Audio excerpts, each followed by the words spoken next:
then he shared that he didn't actually start as a cook or a chef. He started as an architect and kind of took to cooking because of a lot of different reasons, which I'm not going to tell you, but Chef Irie's going to tell you. So, and then we'll share some more stories. So, Chef Irie, pleasure to have you here. Thank you, Chef. Awesome. Yeah. Let's go over Miami! Southeast! Yeah. We're kind of warm today. It's a little warm, it's a little hot, but you know, don't let that worry you. We're out here eating mangoes, drinking mangoes. What else we can do with mangoes, Chef? We bake with mangoes. Yeah, mango bread, mango. Pickling them. Pickling them. You know, we started with mango peanut butter jelly sandwich. So where was that? Where was I? Where was I? Just the mango peanut butter jelly sandwich had a little bit of meat today. No, it was for the kids. Oh man, so now you gotta go home and make an adult mango peanut butter jelly sandwich. Awesome. Well, thank you for having me here, Chef. It was awesome. And we've known each other now for a very long time. Absolutely. Yeah. And so, but this is actually the first time I'm actually here with you on stage at an event that we're working together. I'm thrilled to have Yes. you here. And kudos to the planners and the thought that went into organizing this mango festival. So give up, come on, everybody, give a big hand. Everybody out here, you plan events, like a birthday party, a wedding, whatever. Anybody? Yeah, so you know that even a birthday party for 10 people, that's a lot of work. This, right here, I don't even know what to say. So next year, Chef, what is that? All right. 4 more blocks? Exactly. Now, you know what? I don't want to overcrowd it. I love it that we have room to breathe, room to get a lot of great food. Right. Maybe a couple more chefs in here, maybe a couple more different guys making mangoes, girls cooking up a couple things. But I love it. Love to see us continue on. Awesome, awesome. Yes, so I heard you talking about a mango tree, knowing who has what and where mango trees are. So when you grow up in the Caribbean, it's summertime, Yeah. school is out, and for us, it's not just about going to get a mango. There's no such thing as getting a mango. We go to bush, you know, we go to bush and we go pick and stone and just wreak havoc on mango trees.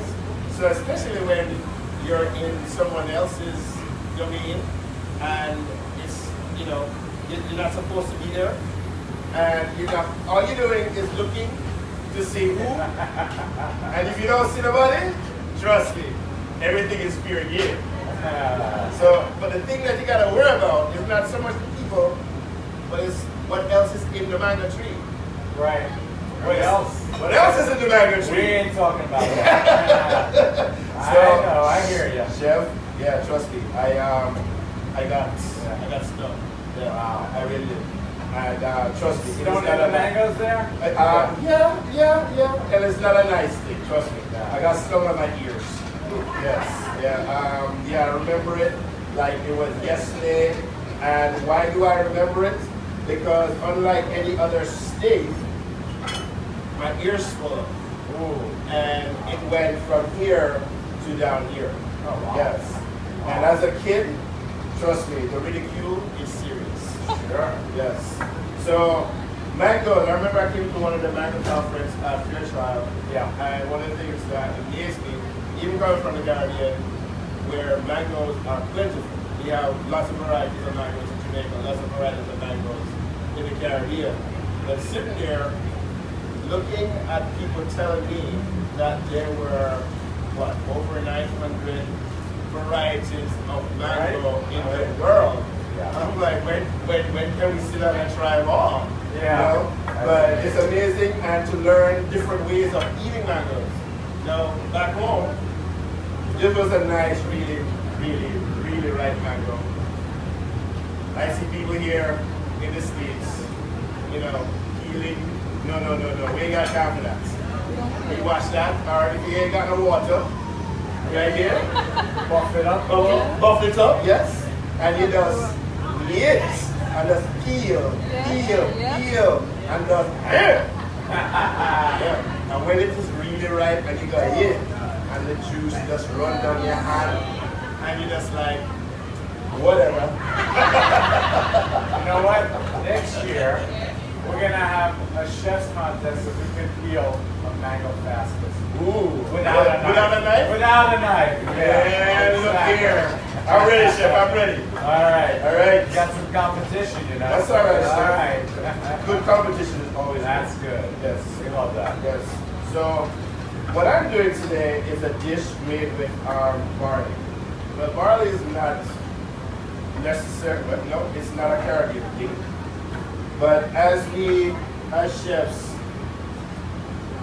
cruise through the culinary jungle, if you would, we need things that we sometimes become enamored with. But also, healthy foods and choices are a big thing for a lot of people who are eating now. Healthy grains, barley, quinoa, millet. These are now grains that are changing sort of the landscape of how we eat. That's true. Amaranth and yes. farro, and it's really become very popular. Right. So, in the Caribbean, rice is eaten lots. And there are people who vow, like, if I can't have rice with my dish today, shoot me. Just shoot me. So rice for the Caribbean is like, if I get bread with rice. It's with everything. You eat with everything. So we're doing coconut barley, and it's coconut because it was cooked in coconut oil, in water. So I allowed that to absorb the flavor of the coconut. I could have strengthened it a little more by adding coconut milk. I chose not to, because what I really wanted is to get the taste of the coconut oil, so it doesn't kill the taste of the barley. Right? So as I'm just going to. So it kind of gives it more of a nuttier flavor, Exactly. and a sweeter flavor with the notes that you get from the coconut. Exactly, sir. All right. So what we're going to do, we're going to start, and we're going to serve that with add-on.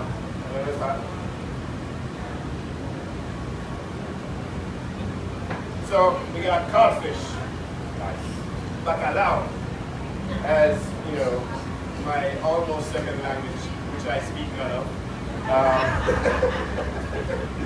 Bacalao, salted codfish. We're going to serve that in curry sauce. So I have two curry here. So I have Jamaican curry, and I have a curry powder that was given to me by a friend of mine in New York. And this is roasted curry powder. Oh, nice. So when you're talking about nuttiness of this, nuttiness of the curry, as you can know, see, it has a different flavor profile or color profile. Sure. Right. So when you're talking about spices, when I'm doing my demos, I'm always wanting to leave you with some nuggets about what it is that you're doing in your own kitchen. So I like spices. The name Irish spices didn't come from that, but I love spices. And I love the fact that as a Jamaican and a Caribbean, I can tell you and say to you, these spices, they go well with this. And these are spices that I love. And don't be afraid to cook with spices. Don't be afraid to try nothing new or anything new. So, one tip for spices. We go to the store and we buy our spices, whether it's curry, coriander, cumin, black pepper, what have you.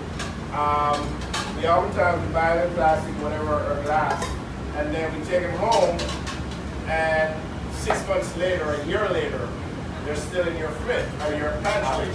Yeah. So you've probably used maybe a quarter of the cumin, a quarter of the garlic powder, and yes, let's say it has this non-caking thing, so it doesn't cake up. Well, after 6 months, yeah, it's gonna cake up. So what I suggest to people is that when you buy spices, try to buy them in the whole grain.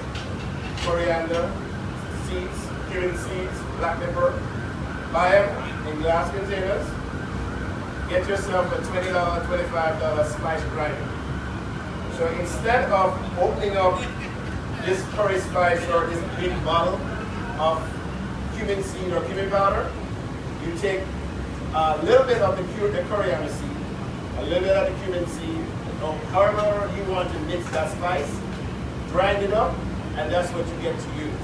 So instead of opening up the bottle of grounded cumin, whatever, 6 months later you don't use any, guess what?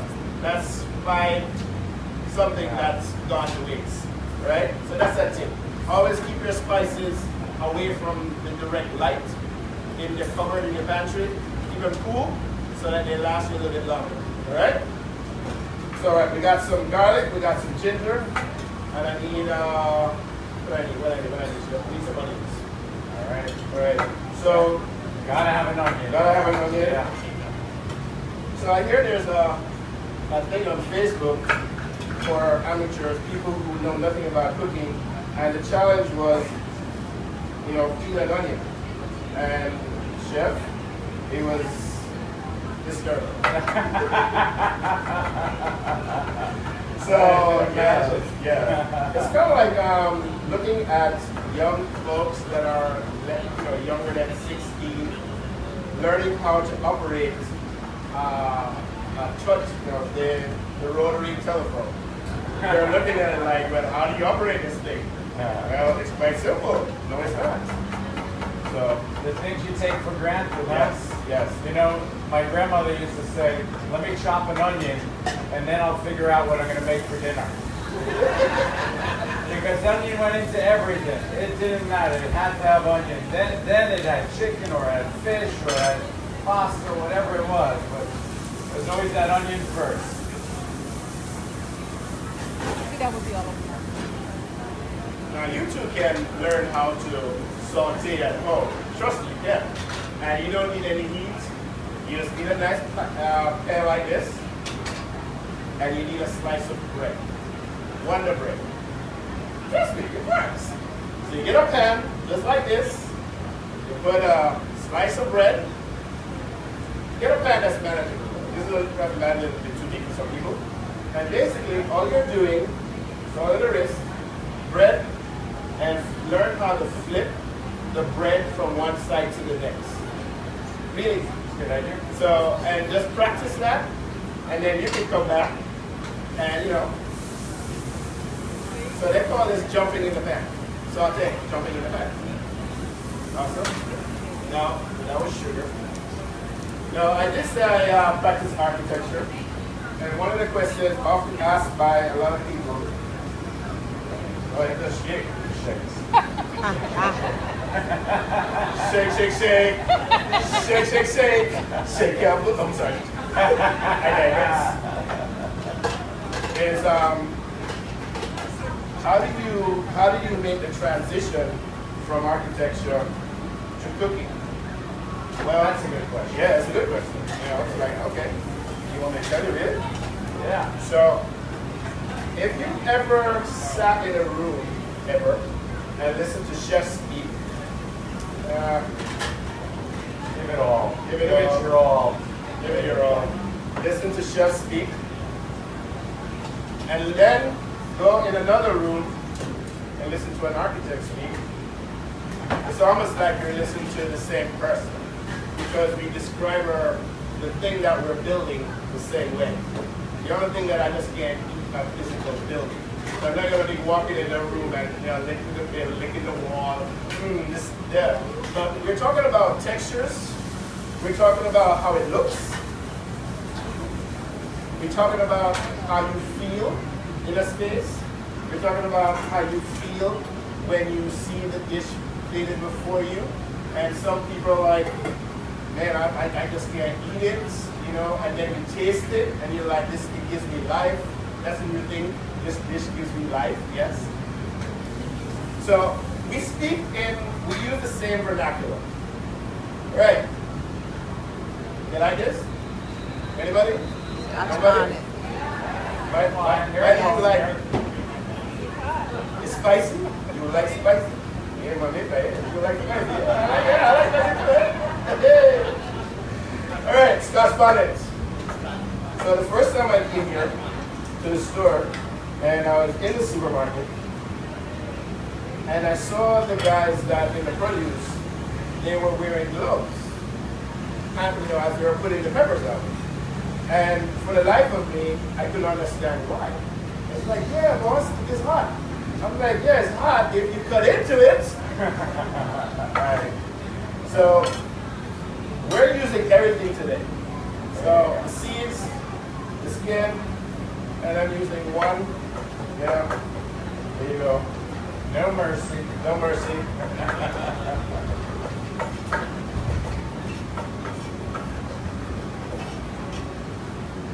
All right. Now,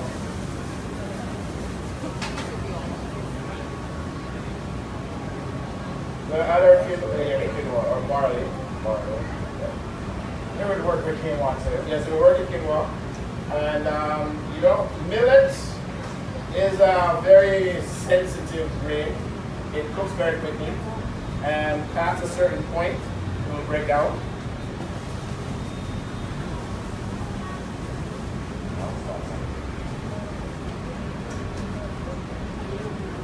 And because I feel like it, we're going to add a little of the roasted curry powder. That's awesome. Nice. Because we can, and we should, chef. Just because you can. Yes, just because you can, you must. All right. So, got a little more of this. All right. So, peel ginger. Just like that. Nice and quick. Can you guys smell the aromatics of it going on? That's awesome. Is it? Wow. Now, being from Jamaica, curry is definitely used, right? We have a lot of people from India that live in Jamaica. We have a lot of people from other cultures that live in Jamaica. And one of the questions that's often asked to me, what's Caribbean? What's Caribbean food? Well, my simple answer to that is it is very expensive. But if I were to sit here and try to explain Caribbean food to you, I would do myself a disservice because I don't know everything there is to know about Caribbean food yet. Alright? So, ginger. What else we got? We're going to use this. We're using 2 curries now. Using the curry from Jamaica. Alright. So, if you grew up like I did, with Indian nanny, her name was Dinah, Miss Dinah. Yes, I still remember that because she has a very indelible impression on me. And this is called burning the curry. And there are people that tell you, no, they don't want to burn a curry. Well, I'm not really burning it where it's going to burn. I'm just toasting or getting the oils out of this curry powder. Add a little more. Alright? And I told the cat, if you don't mind, just add this. Just a little of that to this. Sure.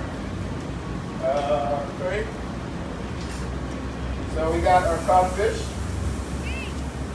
bacalao. And we're gonna add, no, well, there's a lot of people here. I'm gonna say, I don't want to take it home. Trust me.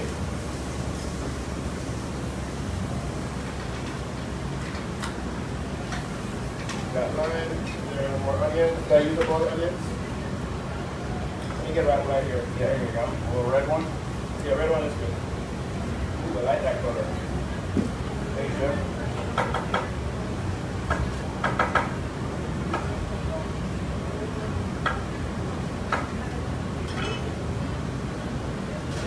What was I talking about? Curry?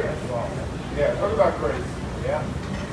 So many different kinds So, of curries, yes. you know, the Jamaican, the Indian, East Indian, West Indian curries, French curry, Thai, yeah, Chinese curry. Yeah. Exactly.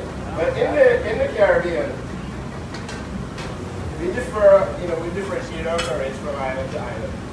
So if you're Jamaican, your curry has a more, it has a deeper yellow hue to it because of the amount of turmeric that's used in Jamaican curry. But if you go to Trinidad, that's a whole different ballgame. So Trinidad has so many varieties of curries. The actual one that's made in powder, it's insane. And if you were to talk to someone who is from India, you realize you couldn't even sit and ever imagine to eat the amount of curries that they have. It's amazing. What we got over there? That was cilantro right there. Oh, there you go. I was like, what is that? So curries in India is made a lot different than the curries in the Caribbean.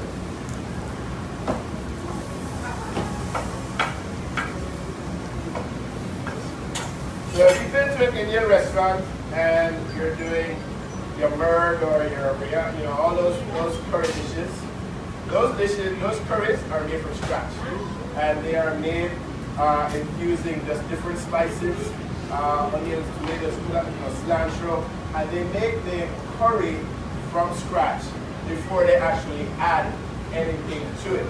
Unlike us in Jamaica, where we season the meat with the curry powder, whatever it is, the fish, the pork, whatever, and we have to let it sit, for about a day, 2 days, 3 days, really good. I'm just saying, especially if you have a week, 9 nights, funeral things, and after 3 days, it is nice and ready.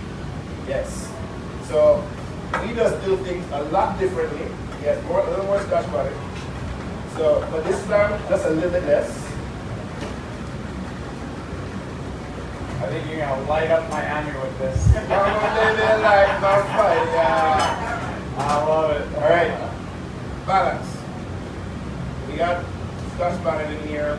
Let's check this way and see if I need some salt, some extra salt in it.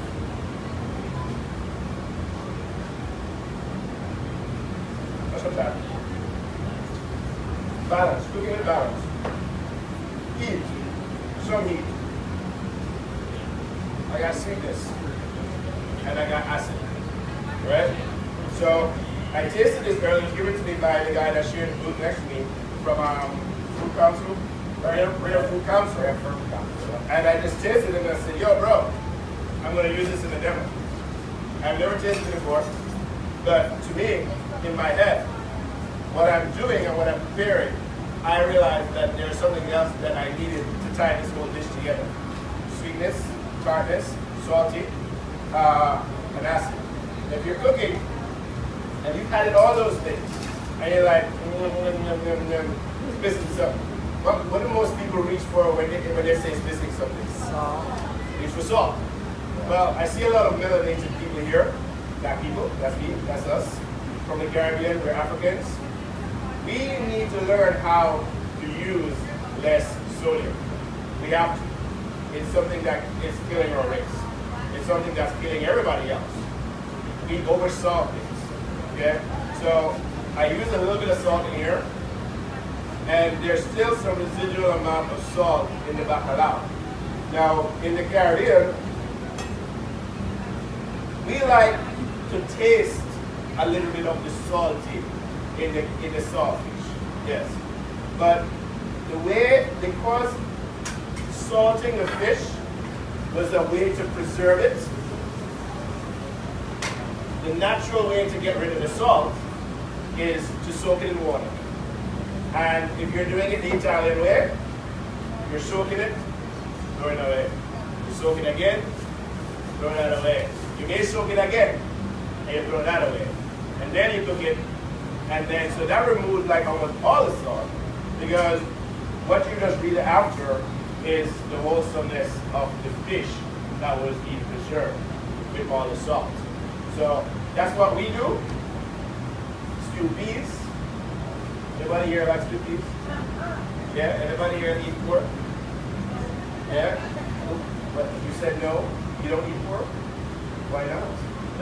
Or do you secretly eat pork and not let him know? Yeah, I'm just saying. I see you. Yeah, with that smile. She got a smile on her face. She eat pork. Yeah. Where you from? You from here? You got a big old cigar? Yeah, you're from here, all right. So what's your heritage? Cuban and Greek. I've never heard that one before. There's a new one. Kudos to you. Awesome. Yeah. So what's the best thing about being Cuban and Greek? Food. Food. There you go. That's a good one. Yes. Food. All right. What I should have done earlier was just salt the time in the oil that they remove it. So that's another way to get flavors, extract flavors. Everything about cooking should not be menacing. Cooking is very simple. It really is. But I think a lot of people get scared about what to make and they want a recipe. And they become slaves to recipes. So, anybody here cook? Is anybody here a good cook? Cook all the time? Cook a little bit? That's why they're watching you. They learn some good stuff. So, one of the things that I like to tell people is to not be afraid of your kitchen. Not be afraid of a recipe, and not be afraid to try something new.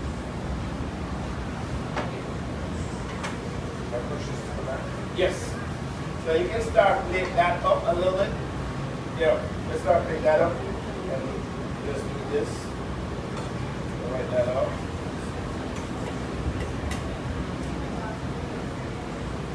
So the next time you're in your kitchen,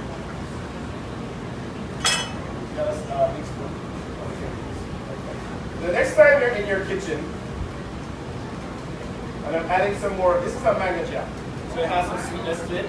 Not a lot. It's not spicy.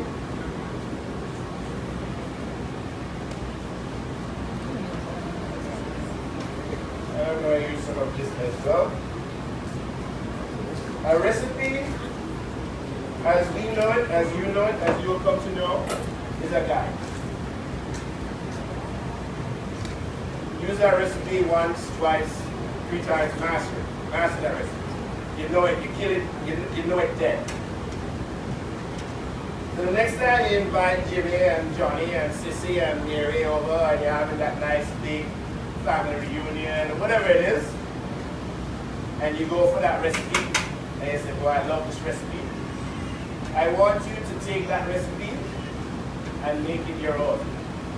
I want you to go in that cupboard, that pantry, and use something in that recipe you've never used before because you've been afraid to use. Why are people afraid to stray from the recipe?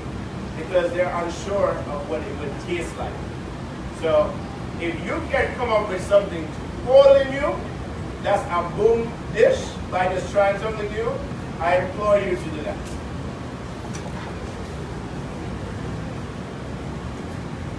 Hey, that's good. All right, I'm going to taste this.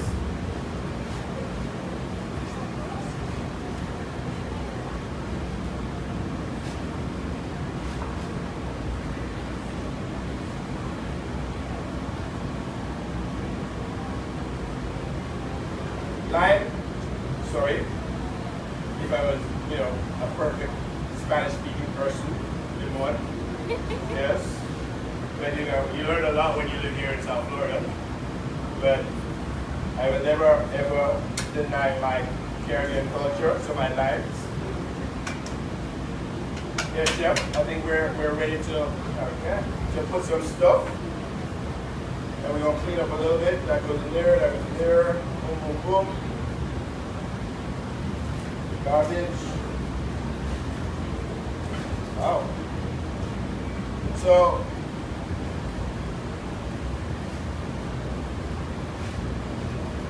what I started with today, when I said, use food, and you come from a big family. I don't come from a big family, but I come from a culture that knows how to to stretch food. I have never seen a can of pulled beef go as far as it does when you're in the Caribbean. Because when you find a cabbage, and you find, two other vegetables, and you cut up, and you mix up, and you have about 10 people waiting, 2 dumplings, some yam, some banana, that kind of pulled beef, go a long way. So this is a pound of barley. And as I'm looking out there, you all will get samples. Oh yeah. So, and we only use half of it. Okay, so that's how much it actually swells up. So think about your dishes. Ready there? Yeah, right. Put it right there. And we'll start passing it out. Awesome. So before I leave, I just want to leave you with some knife tips. So for the people out there who cook, and they cook a lot, you had your hand up. How much did you spend? How much did you spend on the last set of knives you bought? Yes. Yeah? You don't know? How much will you spend for a decent set of knives? Yes. 200? Oh. That's a simple. Yeah, simple set, yeah? Okay. I know you say minimal. So chefs like women, these are like, our Gucci shoes and our Prada. I'm just saying, they are. These are our money makers, and there are knives out there for one knife.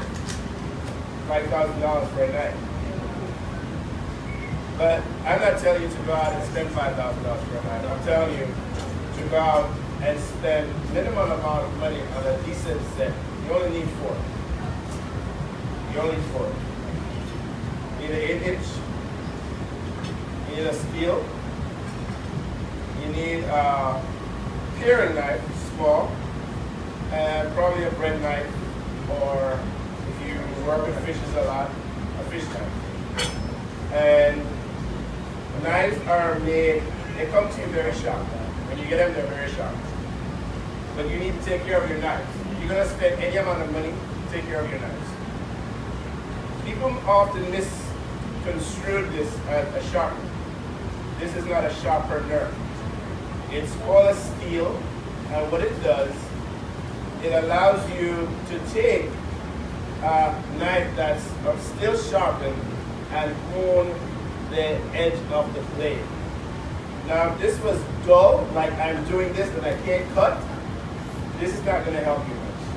So it's telling you, you need to sharpen your knife. So I asked someone, what do you think is the most dangerous tool in the kitchen? And they said a sharp knife. I said, no. A dull knife is one of the most dangerous things that you can use in the kitchen. So if you're someone that cooks a lot, always have this, and you're making a lot of chop, have this and your knife ready. So when you're cutting, every so often, take your knife and correctly from the heel of the knife, which is this, top of the steel, if you are so bold, and let it come all the way down to the tip of the knife on one side and reverse it. If you are timid and you think that you can cut yourself, do this. 1, 2. So every time from each side of the knife that you go, do the same side on each knife. Go back to cutting. Good. Alright? So take care of your knives, and you don't always have to spend $1,800, a knife that you use at home. Trust me, people want to have a nice set of knives, so they buy them. But for us, I'm almost certain that Chef Allen has a garage or a storage unit full of knives. You collected many knives over the years. I have, but you know what? I probably have 3 knives that I like, and And that's use them all the time. for 25 years. Yeah. Yeah. And And you collect them, Yeah. they're fun, but you know what? Just what you have here is the idea. French knife with steel and butcher knife with a paring knife. there you go. There you go. Okay, good. And that is it, ladies and So gentlemen. glad to have I'm you Chef here. Irene. I hope you enjoyed the demo. I hope you Yeah. enjoyed the dish. Yeah, let's hear it for him. You can follow me on IG, Twitter, Chef Irene, Facebook, Hugh Sinclair, or Hugh Chef Byron Sinclair. If you have any What about your questions. TV show? So we're second season in the TV show, PBS and Create TV. It's called Taste the Islands. It's the first Caribbean cooking show to be aired on PBS. And I was the first Caribbean chef to be featured on PBS. Love having you here. Thank you for sharing so much information. Awesome. Really wonderful and a great dish. So thank you. Awesome. Thank you for Thank you. finishing up with us. All of you, thank you for all being here. I hope that you enjoyed. What's that? I don't